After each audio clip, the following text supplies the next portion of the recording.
Oi pessoal, no vídeo de hoje vamos falar sobre o princípio da inafastabilidade da jurisdição. E eu já adianto que esse princípio ele encontra-se estampado no artigo 5º, inciso 35 da Constituição Federal, que discorre que a lei não excluirá da apreciação do Poder Judiciário lesão ou ameaça a direito. E sobre esse dispositivo, eu já trago aqui uma consideração feita pelo professor Nelson Neri Júnior, na página 208, que é o seguinte: embora o destinatário principal desta norma seja o legislador, o comando constitucional atinge a todos indistintamente. Vale dizer, não pode o legislador, nem ninguém mais, impedir que o jurisdicionado vá a juízo deduzir pretensão. E o autor, ele busca justamente dar uma visão mais abrangente a esse dispositivo constitucional. E sobre essa visão mais abrangente, eu entendo que o Código de Processo Civil, de uma certa forma, a incorporou no artigo 3º do CPC, que discorre que não se excluirá da apreciação jurisdicional ameaça ou lesão a direito. Parágrafo 1º. É permitida a arbitragem na forma da lei. Parágrafo 2º. O Estado promoverá, sempre que possível, a solução consensual dos conflitos. E parágrafo 3º. A conciliação, a mediação e os outros métodos de solução consensual de conflitos deverão ser estimulados por juízes, advogados, defensores públicos e membros do Ministério Público, inclusive no curso do processo judicial. Conhecidos os dispositivos que dizem respeito ao princípio da inafastabilidade da jurisdição, penso que já seja então possível extrairmos qual é a ideia por trás desse princípio. Então, no restante do vídeo, eu vou me dedicar a trazer alguns pontos que eu entendo relevantes para que possamos aprofundar nesse tema. Vamos lá?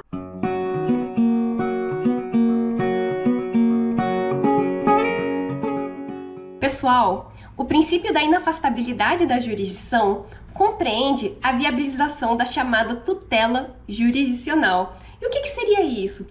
A tutela jurisdicional é basicamente o amparo que é dado pelo Estado, na pessoa do juiz, Estado-juiz, em favor dos jurisdicionados, que são aqueles sujeitos que vêm pleitear do Poder Judiciário a resolução de seus conflitos de interesses. Bom, mais especificamente acerca da tutela jurisdicional, eu gostaria de destacar aqui uma classificação feita por Cândido Rangel Dinamarco. E o autor, ele destaca uma classificação que busca subdividir a chamada tutela jurisdicional em tutela preventiva, tutela reparatória e tutela sancionatória. Para o autor, a tutela preventiva consiste em evitar a violação de direitos e criação ou o agravamento de situações desfavoráveis, ou seja, é uma tutela que antecede a própria violação do direito. Enquanto que a chamada tutela reparatória ocorre quando já consumados os atos comissivos ou as omissões lesivas, então, posteriormente à violação de direitos. Enquanto que a chamada tutela sancionatória, ela decorre da imposição de aplicação de chamados verdadeiros castigos a certas condutas indevidas. E o autor ele traz alguns exemplos, como, por exemplo, na situação em que há resilição de contrato por inadimplemento, a determinação de anulação de ato administrativo, ou mesmo as ações indenizatórias em geral. Então, isso significa que todo e qualquer conflito que venha a ser submetido ao judiciário deva necessariamente alcançar uma dessas formas de tutela, sob pena de violação ao princípio da inafastabilidade da jurisdição? Bom, e a resposta a esta pergunta é não. Por quê? Porque o Estado nem sempre vai entender que aquele jurisdicionado é detentor do direito pleiteado. Então, uma vez que ele julga improcedente o pedido, não há se falar em tutela preventiva, tutela reparatória ou mesmo tutela sancionatória. Além disso, vale considerarmos que não são todas as vezes que o magistrado irá efetivamente resolver um conflito de interesse, ou seja, julgar o mérito da demanda. Há algumas hipóteses, tal como as destacadas no artigo 485 do Código de Processo Civil, em que o magistrado, o juiz, ele determinará a extinção do feito sem a resolução do mérito. Artigo 485. O juiz não resolverá o mérito quando 1. Indeferir a petição inicial. 2. O processo ficar parado mais de 1 ano por negligência das partes. Inciso 3.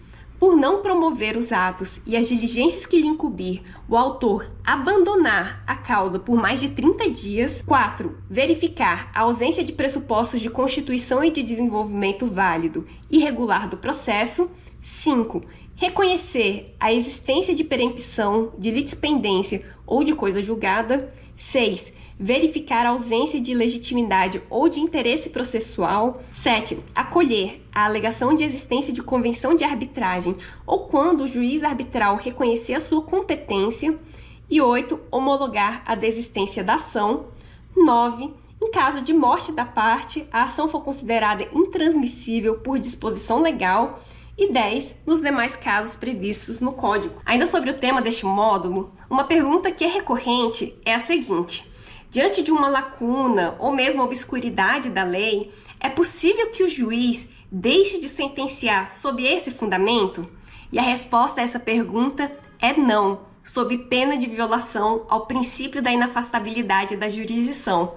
Uma vez presentes os pressupostos processuais, as condições da ação, o juiz ele deve se pronunciar sobre o mérito da pretensão do autor, concedendo ou não a tutela jurisdicional pleiteada. Então, diante de uma obscuridade ou lacuna, nos termos do artigo 4º da Lei de Introdução às Normas do Direito Brasileiro, o juiz ele deve se utilizar dos costumes, dos princípios gerais do direito ou da analogia para então trazer uma sentença. E uma outra consideração que eu trago sobre o princípio da inafastabilidade da jurisdição diz respeito à análise feita pelos professores Cândido Rangel Dinamarco e Bruno Vasconcelos Lopes, em que eles destacam, na página 54 e 55, o seguinte: além de uma garantia de mero ingresso no Poder Judiciário com suas pretensões em busca de reconhecimento e satisfação, aquele dispositivo constitucional, que é o artigo 5º, inciso 35 da Constituição Federal, representa a garantia de outorga a quem tiver razão, de uma tutela jurisdicional efetiva, adequada, tempestiva, além de impedir a imposição de óbices ilegítimos à concessão da tutela eventualmente devida. Então, os autores, eles fazem aqui uma menção, uma análise muito mais abrangente da aplicação do artigo 5º, inciso 35 da Constituição Federal, compreendendo uma análise que supera a ideia de mero acesso ao Poder Judiciário, mas também que vem a considerar um acesso efetivo, tempestivo e adequado a uma ordem jurídica tida como justa. E uma última observação que eu faço acerca do princípio da inafastabilidade da jurisdição é a seguinte: é que a gente tenha em mente que a inafastabilidade da jurisdição não quer dizer que os sujeitos tenham então a obrigação de submeter ao Poder Judiciário todos os seus conflitos de interesses. Primeiro, por quê? Porque nos termos do artigo 2º do Código de Processo Civil, o que se impera é o princípio da inércia da jurisdição, ou seja, cabe à parte pleitear em juízo a resolução do seu conflito de interesse. E o segundo ponto é que as partes envolvidas em um determinado conflito poderão se valer de outros meios de resolução de conflitos, por exemplo, a conciliação, a mediação, a negociação, a arbitragem, se valer de uma decisão administrativa. Então, a jurisdição estatal não é a única alternativa existente para a resolução dos conflitos de interesses. E tendo em vista essa situação, eu faço até destaque a um artigo publicado aqui nesta obra. Esta obra foi organizada pelo professor André Goma de Azevedo, e o artigo publicado é de autoria do professor Alexandre Araújo Costa. Ambos os professores são professores da Faculdade de Direito da Universidade de Brasília, e um ponto destacado pelo professor é o seguinte: se há 10 anos um cliente procurasse um advogado e lhe colocasse um problema, A este profissional normalmente caberia decidir que tipo de ação judicial seria a mais adequada. Hoje, contudo, ele precisa conhecer as várias estratégias de enfrentamento dos conflitos e não pode perder de vista que pode ser mais adequado optar pela mediação, pela conciliação ou pela arbitragem, ou, o que eleva bastante o nível da complexidade da questão, por uma combinação dessas várias estratégias. Então, o autor, o professor Alexandre, ele faz a menção logo em seguida das várias vantagens e desvantagens de cada um desses métodos. Então, a primeira questão que eu proponho para esse módulo é o seguinte: quais são as principais vantagens e desvantagens da negociação, da conciliação, da mediação, da decisão administrativa, da arbitragem, do processo judicial? E isso vocês podem verificar no próprio texto do professor Alexandre Costa, que eu vou deixar aí no Moodle, e também no Manual de Mediação Judicial do Conselho Nacional de Justiça. Pessoal, e a segunda e última questão que eu proponho para que seja respondida neste módulo vai demandar de vocês a análise, a leitura de um acórdão. É o acórdão do STF, que eu vou deixar aí no Moodle, ou mesmo na descrição desse vídeo, e em que o Supremo Tribunal Federal julgou a constitucionalidade de dispositivos da lei de arbitragem. Então, a partir da leitura deste acórdão, o acórdão é um pouquinho longo, então eu vou indicar aqui nesse vídeo quais são os trechos que vocês precisam ler para responder de forma suficiente a essa questão. E o que eu gostaria que vocês respondessem é o seguinte: primeiro, o que é cláusula compromissória? Em seguida, destacar quais foram os fundamentos do relator ministro Sepúlveda Pertence para chegar à compreensão pela inconstitucionalidade dos dispositivos da lei de arbitragem. E aí vocês poderão encontrar a resposta a essa questão nas páginas 998 e 1008 do acórdão.